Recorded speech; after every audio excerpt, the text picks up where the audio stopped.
Welcome to today's Yu-Gi-Oh! Discussion video. It's time to play Digimon! Vorse Raider!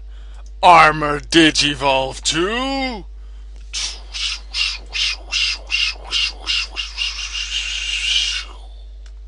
The Storm of Friendship, Kaiser Vorse Raider! Whether he's really that friendly remains to be seen, but he can do some pretty nice stuff, so in that sense, you could say he is friendly. Welcome to today's Yu-Gi-Oh! Discussion video where we are discussing Kaiser Vorse Raider, an upgraded form, a retrained version of Vorse Raider called used by Kaiba that'll be released in the movie pack that comes with, well, the movie, the new Yu-Gi-Oh! Movie that's coming out, so likely this will be used by Kaiba at some point in that movie. Kaiser Vorse Raider, a beast warrior type dark attribute level 5 monster with 1900 attack and 1200 defense. So, if you purely look at its stats, not its effect, because the original Vorse Raider doesn't have an effect, the only difference between them is that Kaiser Vorse Raider has a level extra, which doesn't have to matter, but between level 4 and 5, that's a tribute for a tribute summon. So, Kaiser Vorse Raider had better make up for it with its effect, and I'd say it does. Because if you control no monsters, you can special summon this card from your hand. Just a free summon. There's a few cards like it that do something similar, like Primitive Butterfly that has that similar effect, but has lower stats. So in that sense, go Kaiser Vorse Raider. Kaiser Vorse Raider doesn't lose attack and defense when summoned, unlike Vice Dragon. Although Vice Dragon does need an opponent to have a monster. It doesn't lose any stats. Vice Dragon is lowered to 1000, 1200 instead of staying where it is. Cyber Dragon, summoned the same way as Vice Dragon, that stays at 2100 attack. You can't even see it on the screen. It does stay at 2100 attack, so in that sense Cyber Dragon is very useful. However, Cyber Dragon needs the opponent to have a monster.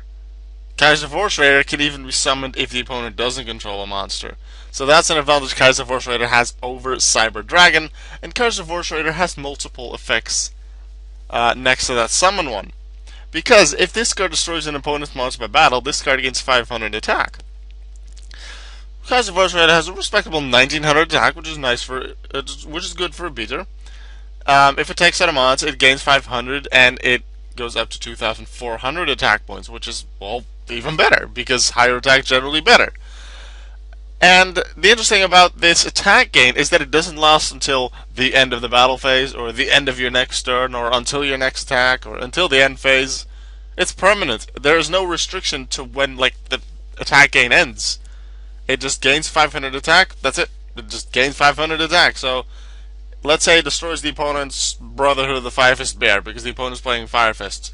And they gain the 500 attack, and let's say it survives until the next turn and it takes out a Brotherhood of the Fire-Fist Gorilla, then it gains another 500 attack and gets to 29. However, let's say the opponent then destroys Kaiser Vorse Raider by battle.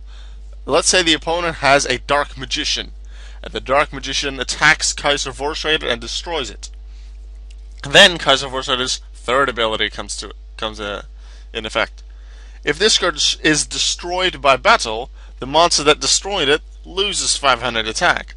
So Dark Magician with 2500 attack can be somewhat hard to deal with, depending on the cards you have, and especially if it's not a Dark Magician but a monster that can't be targeted or destroyed by whatever card effects. Let's say, I don't know, I'll just stick to Dark Magician, it's an easy example. Let's say you have a hard time beating Dark Magician in battle. It has 2500 attack, which can be quite a bit.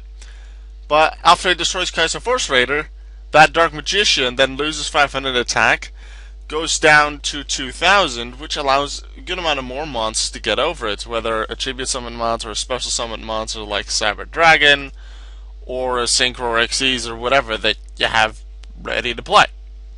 So I would say that last effect is arguably, I think actually the second one is the least useful out of the two, because I expect the first one to just be used the most in combination with another level 5 or level 4 like Star Drawing that can be treated as a 5, or with like a level 3 tuner to be used for a synchro. I expect that to be like Kaiser Vorse Raider's main thing, and if you do keep it on the field, I think its last effect will be slightly more useful than the second, but its the first effect will be mainly useful. Yeah.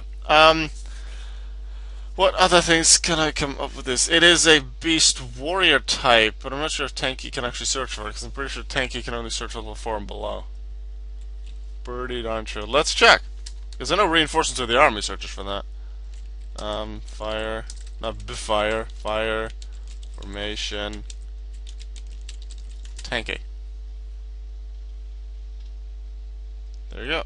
And add a level 4 or lower beast warrior. Yeah. So you can add Vorse Raider, but you cannot add Kaiser Vorse Raider. However, just to draw into this card, it is very nice. It is a dark monster, so if you run a lot of dark cards, you can use like Allure of Darkness to help speed up the deck to have a higher chance of getting the card you want. That's nice. What other things can you use it with? As I said, if you run something like Star Drawing alongside it, or like level 3, or whatever, like level 1 or 2 tuners you can as well, you can make some nice synchros with it. Exceeds are possible. That I think like the Exceeds and synchros is what Kaiser Vorse Raider will be used for most, and I think that like even though like Cyber Dragon is seen in a good amount of decks, if we don't look at the fact that it can help get Fortress Dragon and therefore work against like machine type deck or decks that use machines like Cosmos for example, if we don't look at that but just for its ability to special summon itself and have a decent attack presence, next to the fact that you can Exceed or Synchro with it, Cyber Dragon is very useful. I would say Primitive Butterfly is also very useful because it doesn't require the opponent to have a monster, so in that sense it can be slightly more useful. And whenever you want, once per turn, well, during your own turn, but you can increase its own level. Like you also have Solar Windjammer, which works similarly to Primitive Butterfly, but Solar Windjammer has slightly lower stats on the attacking front anyway, and that one has to increase level. It's not optional, and it's only during your own standby phase. Primitive Butterfly can choose when to increase levels, so in that sense Primitive Butterfly is very useful. This one cannot increase its level like Primitive Butterfly does. So if you're looking for that's the ability to alter between level 5 and 6, go between let's say you have level 2 tuners alongside this. Then you can either go into level 7 or a level 8 synchro by using Primitive Butterfly, just completely up to you by using Primitive Butterfly. Or if let's say your tuner is also an insect, you can increase that monster's level as well using Primitive Butterfly's effect. Kaiser Vorse Raider does not have that ability to change its level. However, it does have 2 other abilities that can be quite nice. And it does have more attack power than Primitive Butterfly does. So out of the monsters that can special summon themselves, if you control no monsters, and it doesn't matter what the opponent has, Kaiser Vorse Raider is the one that has the most attack presence. Primitive Butterfly is the one that is the best usable if you're just looking at altering levels. And Cyber Dragon is the one with the most attack presence at the start, because obviously after Kaiser Vorse Raider destroys a monster once, like it has more than Cyber Dragon, and then Cyber Dragon also has that ability with that helps it become Kaiser Fortress Dragon with other machines, whether your own or the opponent's. So in that sense, like there are multiple situations, multiple decks that like the Primitive Butterfly, Cyber Dragon, or Kaiser Vorse Raider could be useful in. Take your pick what you feel is the most useful one out of the 3. It might also depend on the opponent's decks you think you'll face. Like if you expect to face machines, then chances are you'll still use Cyber Dragon, even though it might be a little harder to summon. But otherwise, Kaiser Vorse I feel can be a really nice card to use, and I really like the card, so I'll probably end up using it in some kind of fun deck for Neaton. I think I've said that about a few cards. I haven't actually built any decks with them, but eventually I'll probably will end up making another Neaton deck and make a video with it because they're fun. That was the Yu-Gi-Oh! Well, that was not the Yu-Gi-Oh! Discussion video for today because we always look at the tips and trivia at the end. Well, yeah, it's on the page that wasn't created all too long ago. Not much else because of this, except for the search trivia. Retrained counterpart of Vorse Raider. Yeah, nothing special actually because we knew that.